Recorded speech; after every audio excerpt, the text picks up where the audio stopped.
Saturday Morning Physics is sponsored by the Physics Department of the University of Michigan, by the Dr. M. Lois Tiffany Endowment, and by gifts from friends of the program.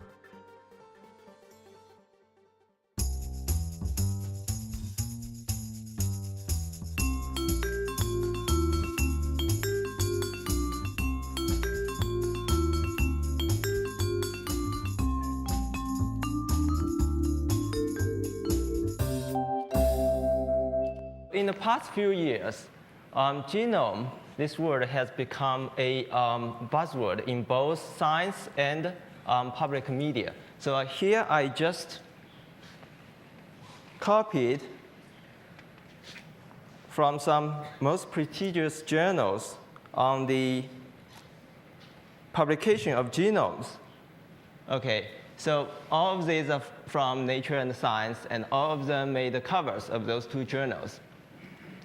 And okay, here's the human genome sequence published in 2001 in both Nature and Science, two different draft sequences.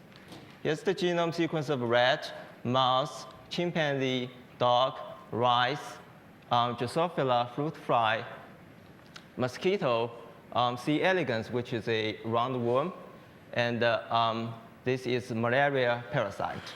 So all these genomes have been sequenced in the past few years, and they all made it to the covers of these two most prestigious journals. And how many genomes have been sequenced? As of last month, there are 340 sequences, genome sequences completed, including prokaryotes and eukaryotes. The majority of them are prokaryotes. That means bacteria and archaebacteria. There are still many ongoing. Okay, so there are about 1,000 prokaryote genome sequences ongoing, and about 600 ongoing sequencing projects for eukaryotes. So there are many, many projects about genome sequencing. I also did a research. I looked at a database called PUBMED. This is a database of all biomedical publications. So in the last 15 years, I checked the growth of the publications with this word, genome, in the title of the publication, or genomic, this word, in the title of the publication. It grew by about fourfold. And as a control, this is the total number of publications in the database. It grew by about 60% to 70%. So you can see that the growth of the genome and genomic-related research is tremendous compared to the average. And all these started from this guy, Greg Mendel. So I want to first spend some time on the history of genetics, especially about this person. Greg Mendel is known as the father of genetics. And this is the place where he did his experiments. Okay, he's a monk. So this is St. Thomas Monastery where he did his work. Mendel was born in 1822 to a peasant family. Then he entered the monastery to receive an education. And then he went to University of Vienna to study math and science. After that, there was a very significant event in his life. That is, he attended an exam to be able to get a certificate for teaching, but he failed. Okay, that was very significant. You can imagine, if he had passed that exam, what would happen to genetics? He will become a teacher, and he won't be able to return to his church to do experiments. Okay, so that's really one of the most significant events in his life. Because of this failure, because the exam was too difficult, so he could return to the monastery to do his experiments. So after that, he did very important experiments on garden peas. And in 1866, he published his results. But his results were ignored by the scientific community, even after death. So he died in 1888. So only when in the 1900s, 3 scientists independently discovered what Mendel already discovered 34 years ago. And these 3 scientists were gracious, and they attributed the discovery to Mendel. So this event, 1900, was known as the rediscovery of Mendel's laws. So if you think about in the mid-19th century, Mendel worked by himself. He didn't have a microscope. He didn't have computers. He didn't have any fancy machines that we use today. And he didn't even have students, colleagues to help him. But he had a thoughtful hypothesis. He had a carefully designed experiment, and he had enormous patience. By this, he made the most significant discoveries in biology. So why he succeeded? Specifically, why he succeeded? I think there are 3 reasons. First, he chose a very good organism to study. He studied the garden pea, which is easy to grow and, more importantly, can hybridize artificially. That means you can do controlled experiments. Most of the people at that time observe what happened in nature, but he can do controlled experiments. That's especially important for genetics. And the second reason is that he very carefully chose some traits to study. He actually chose 7 traits to study. And these traits are very distinct. You can see it. You can see the difference. So this is seed shape, either round or wrinkled. There is no ambiguity. You can see it clearly. Seed color, yellow or green, no ambiguity. Okay, so if he had chosen some traits like the weight of a human, for example, it will be a nightmare. He won't be able to solve anything. So he was very careful to choose simple, clear-cut traits. And the third reason is that he used the statistics. And that's now a tradition in genetics. And in this university, for example, we have statistical genetics program. So statistics is used daily in genetics. That's from him. So what experiment did he do? And he did a very simple experiment. He crossed a plant with round seed and a plant with wrinkled seed. Okay? He crossed them, and in the next generation, which we call F1, okay, stands for filial generation 1. He found all of them are round. Okay, that's a little bit weird. You know, we think if you think a tall person marries a short person, their kid would be usually in the middle, right? But what he found is round crossed with wrinkle, F1 all round. That seemed to suggest that this trait disappeared. Okay, he didn't stop there. He crossed the F1 round with another F1 round. And the wrinkle phenotype reappeared in the second generation in the ratio of 3 round to 1 wrinkled. Okay, that's all he did in his first set of experiments. And he looked at different traits. He looked at 7 pairs of traits, and all show this pattern. Okay, first generation, only 1 trait appeared. In the second generation, this trait reappeared and 3-to-1 ratio. Actually, he didn't observe exactly 3-to-1 ratio. Those are the numbers that he observed. So 2.96-to-1, 3.01-to-1. It's about 3-to-1, but not exactly 3-to-1. But he was intelligent enough to see from these numbers that the underlying ratio was 3-to-1. That was very important. And just from this set of experiments, he made 3 postulates of inheritance. And all 3 were correct and very fundamental to genetics. The first, he said, there are unit factors in pairs. He said genetic characters are controlled by unit factors that exist in pairs in individual organisms. And at that time, there was no knowledge about haploid, diploid. We don't know how many chromosomes each organism has. Of course, now we know this is right. For example, in human, we have 23 pairs of chromosomes. Okay, each chromosome comes in a pair. So chromosome 1, we have a pair. So you can imagine genes are on chromosomes. So a particular gene, you have a copy on this chromosome 1 and also a copy on the other chromosome 1. So genes come in pairs. And he already saw that from his simple experiment. And here's human male karyotype. The only difference is that males have one X and one Y instead of two X chromosomes.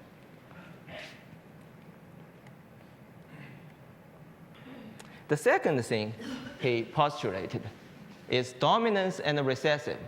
He said that when two unlike unit factors for a single character are different, say like you have a round and a wrinkled unit factor, when they are together, one unit is dominant to the other, and the other one is called recessive.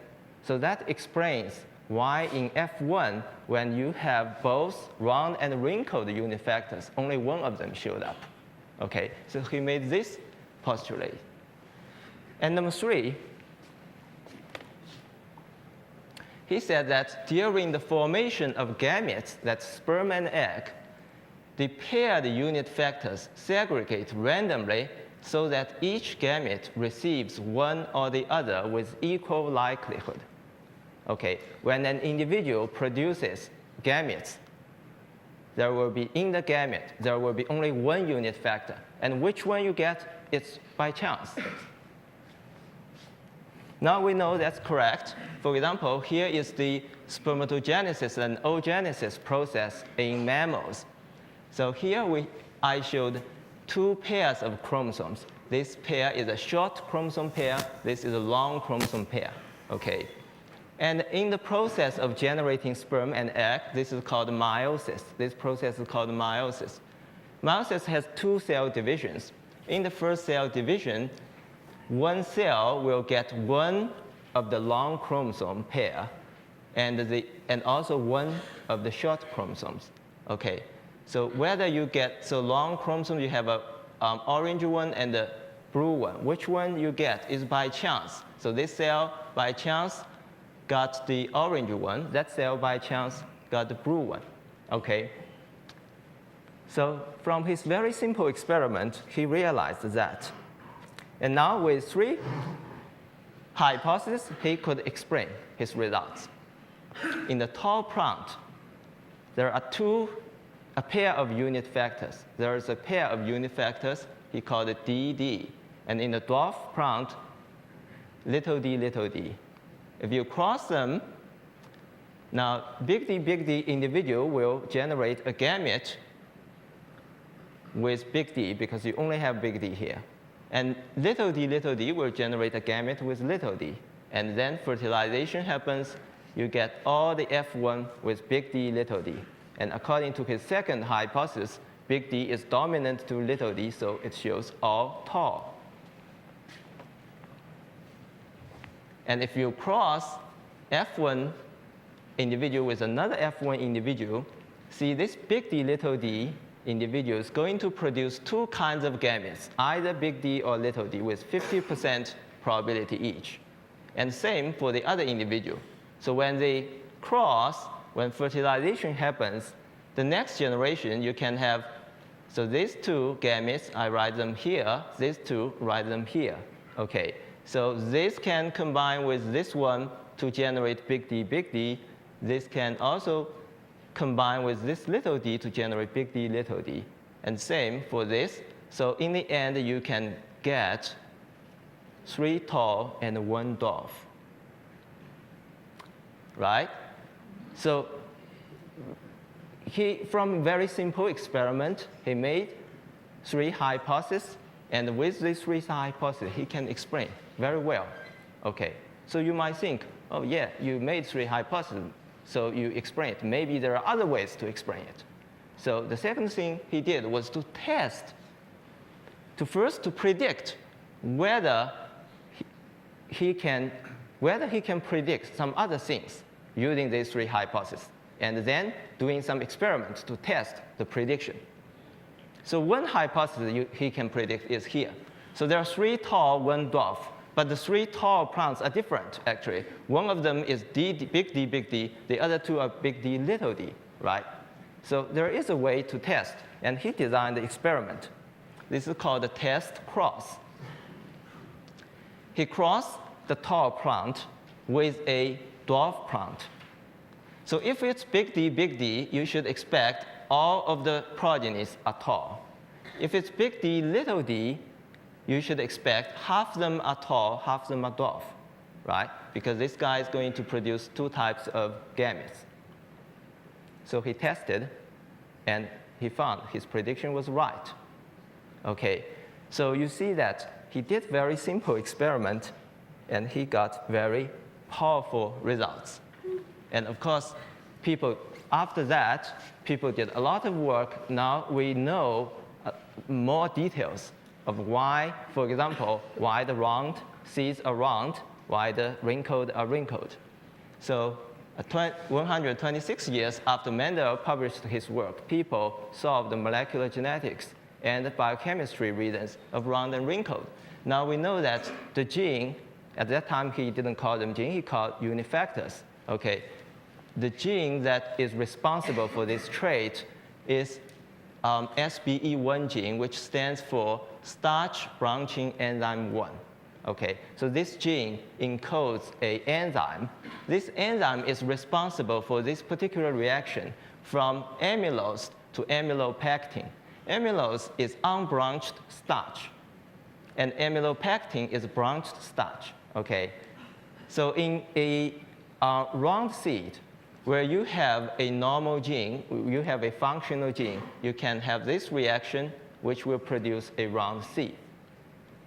However, in the wrinkled seed, the gene is mutated. Okay, the SBE1 gene is mutated. It is not functional. So this reaction is broken. This reaction is blocked. You accumulate unbranched starch in the seed, which leads to the accumulation of sucrose, which changes the osmotic pressure in the seed, which leads to the accumulation of water in the seed.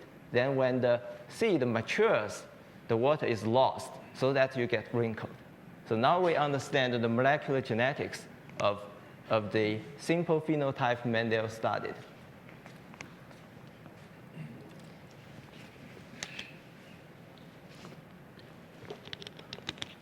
Charles Darwin published his Origins of Species 7 years before Mendel published his genetics experiments. And in Charles Darwin's theory of natural selection, there was one problem, that is he couldn't explain how the genetic variation arise. He didn't know that. So he said how it arose, and he was wrong, okay, about how genetic variation arises. So Mendel apparently read The Origin of Species and was very impressed by Charles Darwin's theory. And he worked out the genetics, and he sent a copy of his reprint to Charles Darwin. Okay. And why we know that? Because now in Darwin's library, there is this reprint. But apparently Darwin never opened it, because at that time, the books, you have edges connected between pages. So to read it, you have to cut the pages, and Darwin never cut the pages. So that book was never read. Also, in Darwin's library, there's a booklet of abstracts, collected abstracts of different subjects. Okay, and Darwin read that abstract book, and in particular, there was one abstract he paid attention to, and we can see fingerprints of Darwin's on that page. And also, he made some notes on that page. But on the facing page, on the other side, the facing page was Mendel's abstract. And he apparently stared at that many, many times, but he never saw it. Otherwise, he could improve his theory of natural selection by invoking a correct mechanism of genetic variation. So even the greatest minds have their blank spots. Now, after that, after 1900, when Mendel's laws were discovered, of course, many people started working in the field of genetics. So I will just fast forward the history of genetics and picking only those events that I think are most fundamental. Okay. In 1910, Thomas Morgan in this country and his students proved that genes are located on the chromosomes. That was a significant event because in Mendel's time, he imagined genes and he didn't know where are the genes. Now, Morgan and his team found that genes are located on chromosomes. So you have an entity on chromosomes. And because of that, you can map genes on chromosomes. You can know the relative location of genes on chromosomes. That's 1910. One of the Thomas Morgan students, Muller, later showed that X-ray can induce mutations. So now mutations, we know mutations can be spontaneous, but it can also be induced by chemicals, by X-rays, and so on. In 1944, Avery et al. Showed that DNA can transform bacteria, which elucidated the chemical nature of genetic material. So before that, we know genes, chromosomes, but we don't know what's the chemical nature of genetic material, whether it's sugar, it's protein, it's lipid, it's DNA. And Avery showed that it is DNA. So that's also a very important event. And of course, in 1953, Watson and Crick determined the structure of DNA. And immediately from the structure of DNA, you can see how it can replicate. So that's a very significant event as well. But somehow I feel people now often say how important this Watson-Crick model was. But in fact, at that time, there were several groups competing on this project. So if Watson and Crick didn't solve the structure, I'm sure other scientists will have solved it in just 1 year or 2 years. So that was not as impressive as Mendel's work, where he was ahead of his time by 34 years. In 1966, Nirenberg and Coroner and their teams cracked genetic code. That means that you can now connect the DNA to the protein. So DNA is the genetic material. It stores the information. And the protein is the molecule that has biochemical function. Now you can connect DNA to protein through the genetic code. So for example, CUU will code for an amino acid leucine. Okay, so this is the genetic code. Now after that, I think all the basic rules about genetics have been established. Of course, there are many other major events in the history of genetics. There are many improvements and advancements of technology so that you can sequence genes, you can do a lot of studies. But the basic things have been established by that time. So from 1970s, 80s, 90s even, many labs worked on various genes, and usually each lab would work on a particular gene for 20 years, and they do very detailed work about how this gene functions, how this gene interacts with another gene, and what's the pathway, and so on. However, even by the time around the mid-1990s, we still didn't have any genome sequences. Okay. That means we still don't have a grand picture of a genome. although we know many details about specific genes. So before that time, there are some outstanding questions. First, how many genes does an organism have? We have no clue at that time. We have some guess. For example, the one guess was humans have about 100,000 genes, and that turned out to be wrong. Second question, how many genes exist for each functional category?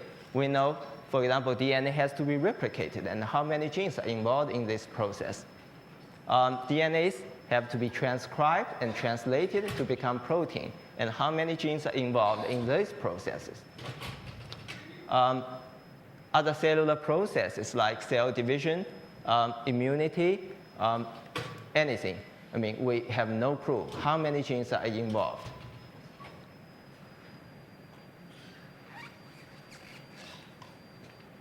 And also in the genome, we know that there are sequences that code for protein, but there are also sequences that do not code for protein. So what's the fraction for each type? We don't know. For those regions that do not code for protein, whether there is any function or it's just junk DNA, we don't know that. And also between species, how different are two species like humans and chimpanzees? Like human and mouse, we often use mouse as a model to study humans, but exactly how different in the genome humans and mouse are, we don't know. This started to change in 1996 when Craig Venter and his team at the Institute for Genomic Research published the first genome sequence of a living organism. That's this living organism. It's a bacteria, Haemophilus influenza. And the bacteria has a circular chromosome, and they sequenced the entire chromosome. This started the area of genomics. Now, how do we sequence a genome? Of course, we use machines, right? But in terms of the strategy, there are basically three types of strategies. The first strategy is called clone by clone. Clone by clone strategy is labor intensive and also time consuming. And here's the strategy. Suppose this is a chromosome of human, okay, chromosome 21. What you do is to chop, this is chromosome, this also means a very long piece of DNA, okay? You chop this DNA into pieces, not too small, okay, into large pieces. And then you try to put those pieces together to represent this chromosome. So like here, if you randomly chop this long stretch of DNA, you get those different pieces. And by some markers on the DNA, you can actually link them together to represent this entire chromosome, right? This thing, connected clones, is called contig. So you can make a contig. In the first step, usually each piece of DNA would be on the order of 1 megabase. That's 10 to the 6, okay, 1 million bases. So you do this. Then for each piece, you further chop it down to small pieces, say to about 40,000 bases. And then you again link them together to represent one piece here. Then you further chop this piece into small pieces. And eventually, each piece is about 1,000 bases. And then you can sequence them. Okay, you can sequence them. So it's like this is from top down. From top to down strategy, this is very labor intensive. The second approach is called the shotgun method.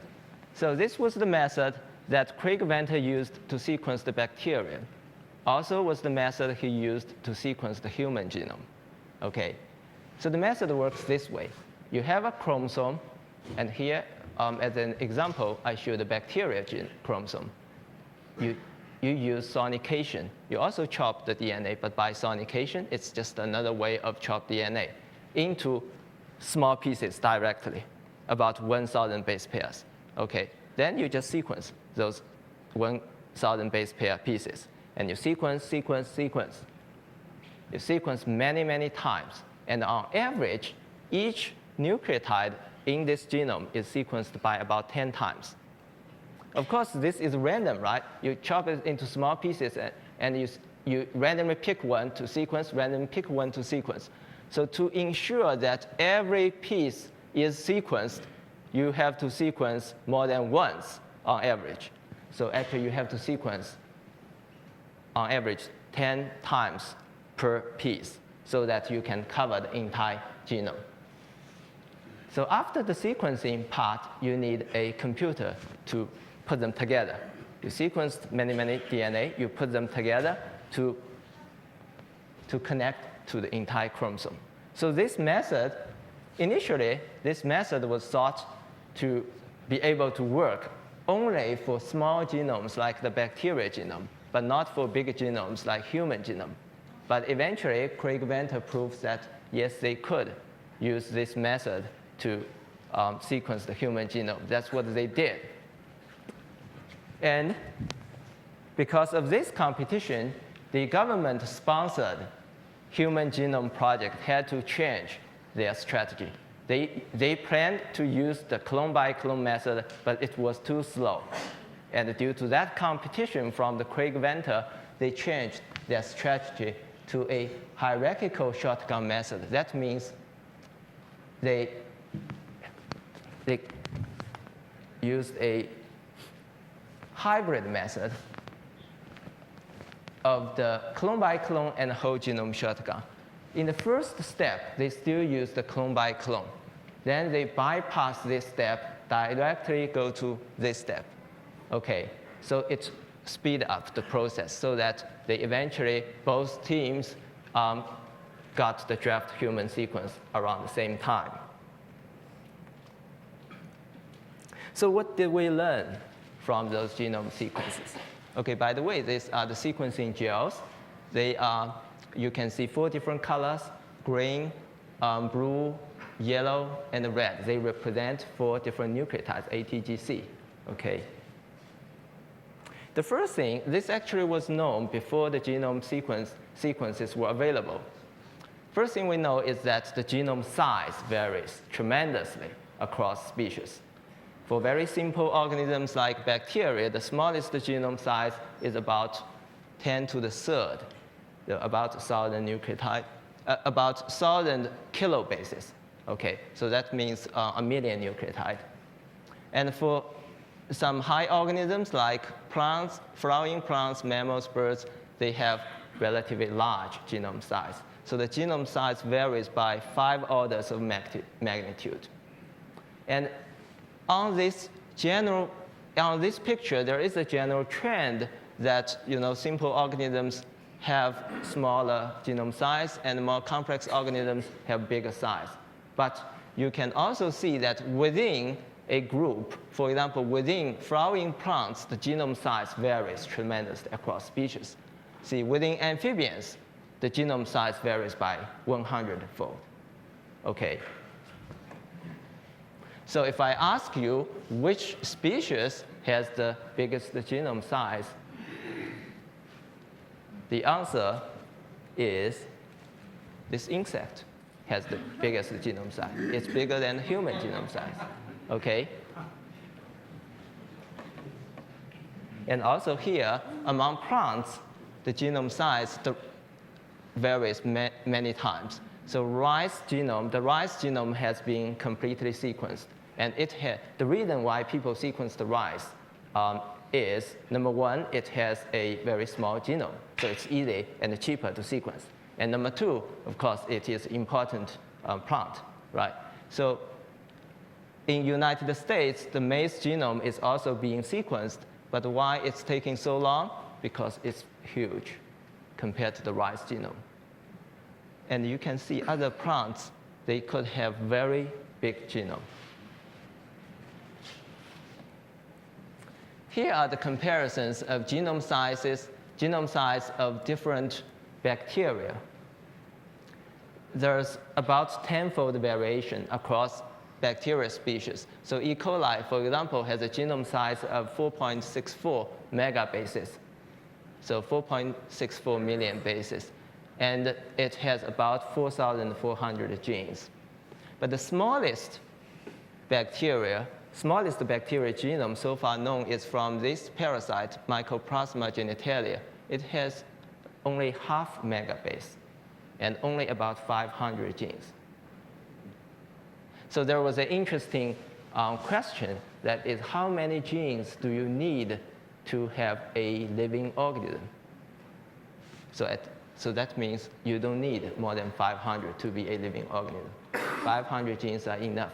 And maybe some of them you don't even need. So there was a project, people started deleting genes from this smallest genome to see whether they are able to delete some genes, but the organism can still survive. And as I remember, the number can go down to about 200 to 300.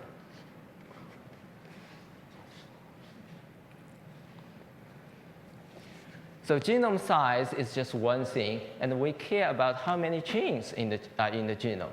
Okay, there is no, of course, bigger genomes big genomes should have more genes, but they are not proportional. For example, humans have very large genome, about 3 billion nucleotides, but in terms of number of genes, not that high. We have now estimated 20,000 to 25,000 genes. And we don't have as many genes as rice has. Rice has 38,000 genes. And if you look at the genome size, the rice genome size is almost 10 times smaller, but they have more genes than we do. Okay. And if you compare to other genomes, for example, yeast has a very small genome, 12 megabase. But in terms of gene number, 6,000, about 6,000. Okay, so this and this is about 100 times different. And the number of genes, only 4 times different. And why? If you randomly pick 50 kilobases from a genome, that's what you will see. In bacteria like E. coli, you see all of them are genes. Okay, you see genes in all places. And in yeast, same. You see majority of the DNAs are used to encode genes. But when it gets to human, to maize, you see a lot of DNA is not used to encode the genes. So this yellow color shows repetitive DNA. So humans, maize, they have a lot of repetitive DNA. So the majority of DNA is not used to encode genes. And that is why, although we have very big genome size, we don't have as many genes as rice has, for example. And also, within a gene, not every nucleotide is used to code for amino acid or for protein. So this is a typical structure of a eukaryotic gene. You have so-called exons, which will be used to code for a protein. But also between exons, you have so-called introns, which will be spliced out in the process of transcription. So this is the gene. It has to be first transcribed into messenger RNA. Then the messenger RNA is spliced so that the introns are spliced out. So only exons are left, and those exons code for proteins. And in humans, the introns are huge. And also, there are many introns per gene. So this is a comparison between yeast, fruit fly, and mammals. And this is the distribution of the number of introns per gene. You see that in yeast, actually only 180 some genes have introns. But in mammals, like in humans, the majority, 90% or more of genes contain introns. And also, the number of introns per gene is much larger in mammals than in Drosophila than in yeast. And here's more statistics. If you look at here, this is the percentage of exon sequences per gene. Okay, so in yeast, almost 100% of the DNA nucleotides in a gene is used in the exon, but in mammals, only 13% are in exons. the majority are in introns. And also, you can look at the median and mean size of the introns and exons. So this is in human. The size of intron, the mean size is about 3 kb.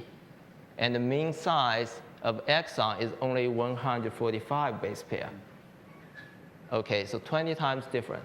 So if you look at a human gene, you randomly pick a human gene, what you see is exons are like islands in a sea of introns.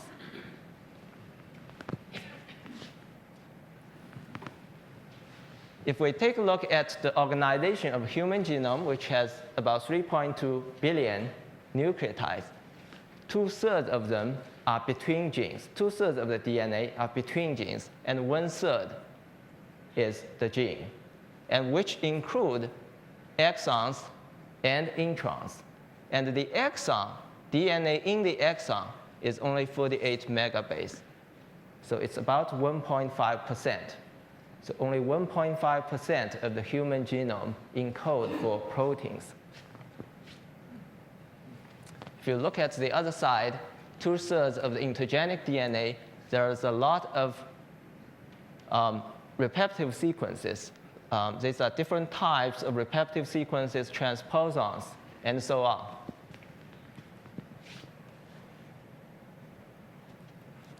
If you look at those genes,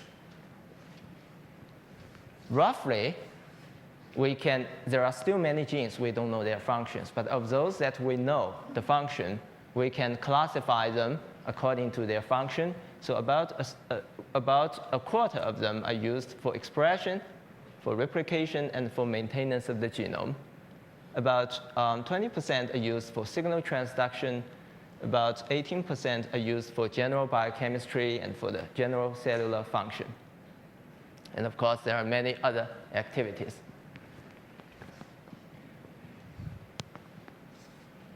And this is more detailed classification. And you see that about 40% of human genes, we still don't know their exact function. Of the 60%, now you can classify them in more detail. OK. So that's kind of a general picture we got from the human genome sequence. Now, how expensive it is to sequence the genome. Using today's technology, today's standard technology, it takes about 100 million to sequence the human genome. And that means a relatively good quality sequence. OK. Remember, I said in the shotgun method, you have to sequence on average 10-fold. And this price is based on that standard. You sequence the genome by 10-fold. It costs about 100 million. Now, there is advanced technology being developed. Actually, the new sequencing machine has just been released this year. Using the new type of machine, the price can go down by 10 times. So now it would cost about 10 million to sequence the human genome. But that still is very expensive. You cannot get your genome sequenced. The target, National Institute of Health, has a target of further reducing the cost of genome sequencing to eventually to 1,000. So by that time, they hope that everybody can get their genome sequenced if they wish. And how fast it is to sequence a human genome. Using standard technology, it takes one machine by 60 years. OK? Now, the new technology I mentioned is substantially faster. You use one machine, it takes about 10 months, so 100 times faster now to sequence. And of course, if you have more machines, you can get it done very rapidly. So the company that makes this new machine demonstrated that they sequenced a bacterial genome in 4 hours. So you can imagine that almost any bacteria you want to sequence, it's very doable. Now I want to switch to the topic of evolution and genes and evolution. So I think genetics is central to the understanding of evolution. The reason is that only heritable characters can evolve. Okay, so to be able to understand evolution, we have to understand genetics. And if you think about the variation between species, the morphological differences, physiological differences, eventually you can pin down to the changes in gene content, in gene expression, and in gene function. Okay. And basically, there are three types of genetic changes that can cause those differences between species. The first is you can have some new genes, okay, which have new functions that other species don't have. So you will have some new phenotype. Second, maybe you can remove some of the genes so that you will be different from other species. And number three, you can modify the existing genes. Modify means either change the expression pattern of the gene or you change the function of the gene.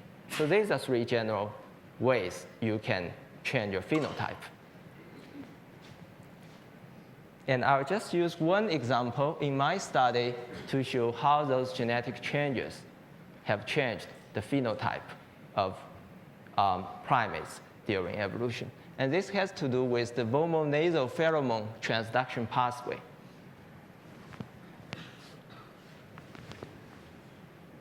So vertebrate pheromones are chemicals released and sensed by individuals of the same species to elicit social and reproductive behaviors or physiological changes. And in terrestrial vertebrates, pheromones are primarily sensed by an organ called the vomonasal organ. And here is a view of vomonasal organ. This is from a rat. So here's the vomonasal organ in the nose of the rat. And here's the main olfactory tissue, which is responsible for normal odor. Okay, so they are segregated. They are different. And also, people have worked out the signal transduction pathway, how the signals are transduced through neuron to the brain. The process, the molecular biology of that process has been worked out. So this is the signal transduction pathway for the vomonasal pheromones. This is the signal transduction pathway for the normal odor. And they are completely segregated. And they go through different neurons. They go to different regions of the brain. Okay. And there are two important molecules in the signal transduction pathway of pheromones. The first is receptors. There are two gene families, V1Rs and V2Rs, that are the receptors of pheromones. So pheromones have to bind those receptors to be able to excite the neuron. The second important molecule is called TRP2. It's a channel here. So the signals go through here, and it has to go through this channel to excite the brain. So both these are unique to this signal transduction pathway. In other words, they don't work in any other processes. So you can basically use those two molecules as genetic markers to study the evolution of this signal transduction pathway and also the evolution of pheromone sensitivity across species. And why we're interested in pheromone sensitivity? Because we know humans and related primates possess only vestigial VNO, vomonasal organ, and they have either no or significantly reduced ability to detect vomonasal pheromones. So the interesting question is, what happened in the evolution of primates, in the evolution of humans and related primates, and when it happened and why it happened? And we can study these questions using genetic tools. So it's actually very easy to do. Before our study, Vanier et al. Already showed that this important gene that sits on the signal transduction pathway of vomonasal pheromone is a pseudogene in human. That means it used to be functional, but now it's no longer functional. There are premature stop codons. So there are severe mutations in the gene so that the gene cannot be translated into a functional protein. Okay, so we don't have this functional protein, TRP2, in our body so that we cannot sense vomonasal pheromones. And so all you need to do is to sequence this gene in different species of primates to see in which species this gene is a functional copy, and in which species this gene is a what we call pseudogene, a non-functional copy. So that's what we did. So we sequenced human, chimp, gorilla, orangutan, gibbon. These are all known as hominoids, humans and apes. And we also sequenced old world monkeys. Those are monkeys that live in Africa and Asia. And we also sequenced the new world monkeys. Those monkeys live in Americas. And what you see here, the plus means this is an open reading frame. That means a functional copy. And S means a stop codon.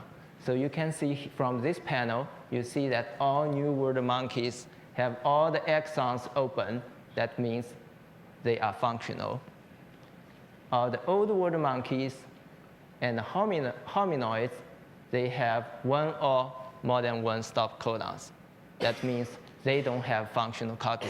And in particular, there is one stop codon that is shared by all hominoids and old world monkeys, suggesting that there was a single event that knocked out this gene in the common ancestor of these two groups of species. So we know that the gene became pseudogene in the common ancestor of these two groups of primates. Okay, there are other evidence that show that this stop codon will make this gene non-functional. I'm not going through the details. And also, as I mentioned, there are vomonasal receptor genes. And in mouse, there are 140 copies of receptor genes. Presumably, they can detect many different pheromones. And in humans, all of them are pseudogenes except 5 of them. 5 of them still retain the open reading frame. But we have evidence suggesting that those 5 probably are undergoing the pseudogenization process. They probably do not have real function. They are in the process of becoming pseudogenes. And one piece of evidence is that in human populations, this particular gene has an allele that is non-functional. This allele has frequency of 32%. That means about 1/3 of people will carry this non-functional copy. And another gene has also a pseudogene allele with even high frequency. So it is still undergoing pseudogenization because you have 140 genes. It takes time to knock out all of them. So the genetic evidence we have about when this gene becomes pseudogene is consistent with other evidence, such as anatomical evidence, physiological evidence, and behavioral evidence that the vomonasal sensitivity, vomonasal pheromone sensitivity was lost in the common ancestor of old world monkeys and hominoids not long before 23 million years ago. So the next question is an evolutionary question. Why was pheromone perception indispensable? Why we lost it? And now it comes to a speculation. Okay, that's my speculation. I think it has to do with sexual swelling. Sexual swelling, as you all know, is common in old world monkeys and hominoids, but new world monkeys do not have true sexual skins. So this shows the sexual swelling. This is a vision-based signaling system. This may in part replace the chemical-based pheromone signaling. So why visual-based system is better? Because sexual swelling can be perceived from a distance, whereas many pheromones are sensed through physical contact. So I think this signaling system might be superior to the pheromone system. And more interestingly, if you think about how can you see sexual swelling? Sexual swelling is usually reddish. You will be able to see it if you have color vision. And very interestingly, the color vision gene was duplicated around the same time that the pheromone system was knocked off.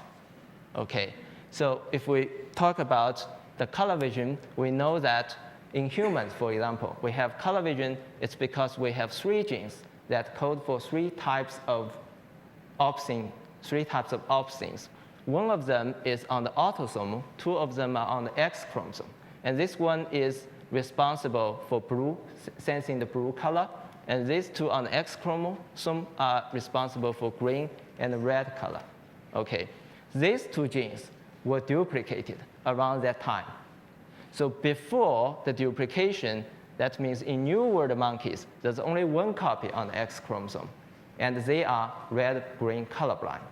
So in fact, all mammals except Old World monkeys and hominoids are red-green colorblind, okay, because they didn't have this duplication. Okay, this just shows you what's the use of the red and green opsin genes. Basically, here shows the sensitivity of the proteins to different wavelengths. And the red opsin is most sensitive to 560 nanometer, and the green opsin is most sensitive to 530. With these two opsins, you can distinguish the color in this range from the green to yellow to orange to red.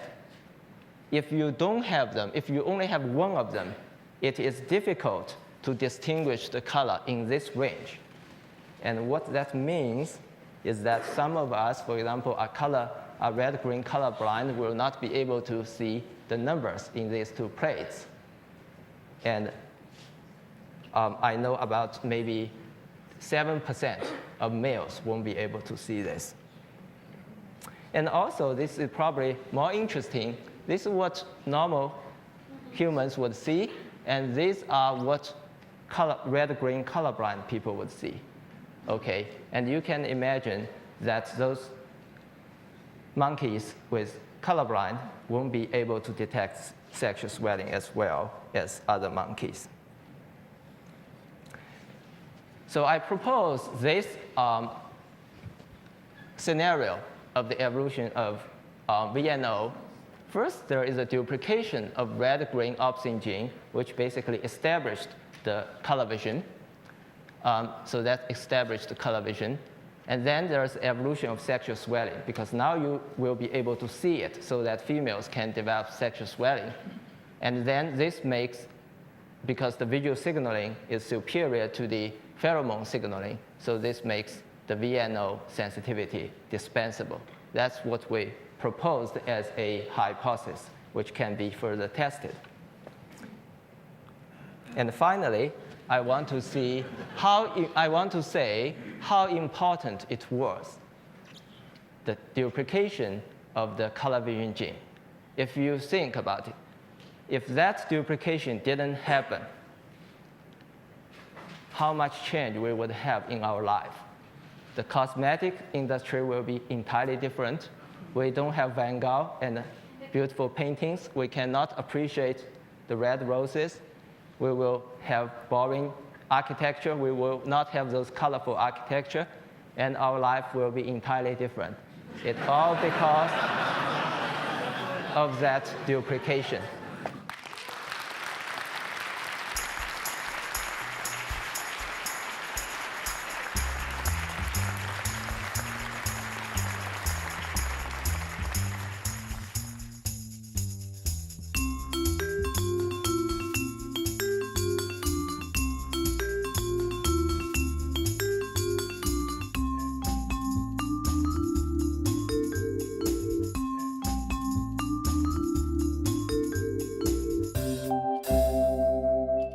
Saturday Morning Physics is sponsored by the Physics Department of the University of Michigan, by the Dr. M. Lois Tiffany Endowment,